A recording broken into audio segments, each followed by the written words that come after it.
श्याम में आधा रानी राधा दूर करेली सब बाधा। श्याम में आधा रानी राधा दूर करेली सब बाधा। चरण में मुक्ति के धाम बाटे हो, चरण में मुक्ति के धाम बाटे हो।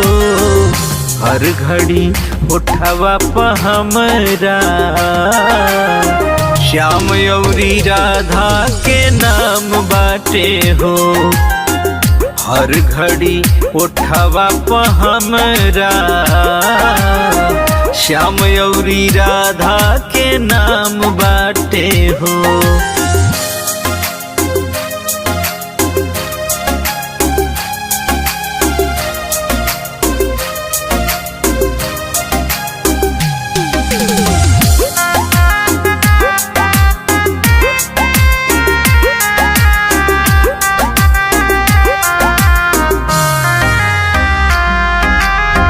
कहाला पर राधा राधा श्याम चली आवेले, बिगड़ी बनावेले न देर उ लगावेले।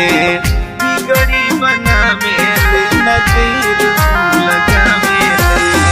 कहाला पर राधा राधा श्याम चली आवेले, बिगड़ी बनावेले न देर उ लगावेले। दुख ना सतावे आराम बाटे हो, दुख ना सतावे आराम बाटे हो। हर घड़ी उठावा प हमरा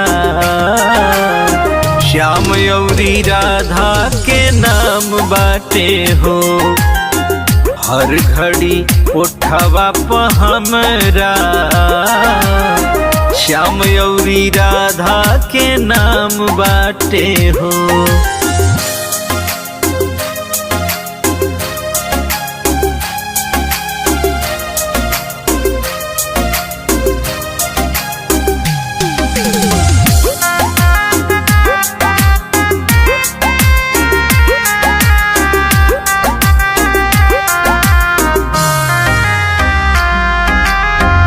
राधा के भजे जेऊ कृष्ण जी के पावे, वेद पुराण ग्रंथ बात ई बतावे।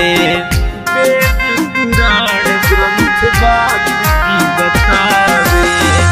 राधा के भजे जेऊ कृष्ण जी के पावे, वेद पुराण ग्रंथ बात ई बतावे। वृंदावन तीर्थ महान बाटे हो, राधा चरण में पावन धाम बाटे हो। हर घड़ी उठावा प हमरा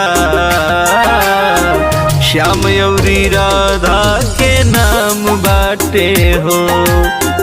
हर घड़ी उठावा प हमरा श्याम अउरी राधा के नाम बाटे हो।